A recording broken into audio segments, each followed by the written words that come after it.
First of all, Boeing execs just earlier this evening stand by the safety of their 737 MAX 8s. And to be clear, the investigation is still ongoing. They have not hinted or declared any cause of this crash yet. But the reason why this particular plane is under so much scrutiny is the similarities between a crash that happened back in October, the Indonesia Lion Air crash, same plane that killed 189 people. So I want to take you back to pictures from that scene and talk about these similarities. So we were able to look at the flight profiles of both of these planes in their takeoff.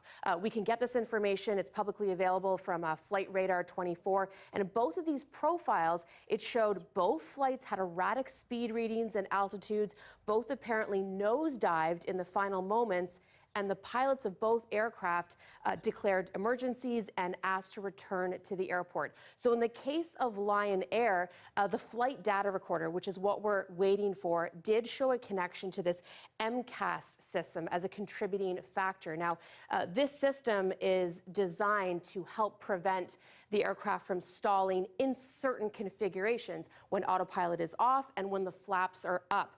And even though MCAS isn't the definitive factor in the Lion Air crash, it was shown to be a contributing factor, and this is why we're waiting for this black box information. If we can connect the configuration of Sunday's crash, what kind of configuration it was in as far as autopilot and flaps, and make a connection to the Lion Air crash, then maybe we can start honing in on this MCAS data. This could take days. The final report could still take months. But Anita and Mike, I've got to tell you, if in the next couple of days we see that there are similarities, I imagine the implications will be widespread. I imagine there will be major Canadian implications, and it'll happen very quickly. No doubt. Still with MCAS, though, why is this feature presenting problems?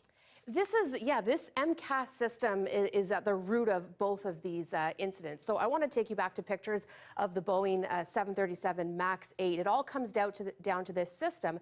When Boeing set out to develop these new 737s, they had to find a way to fit a much larger engine, a much more fuel-efficient engine under the wing of a low-riding landing gear. So they had to move the configuration of the plane around a little bit.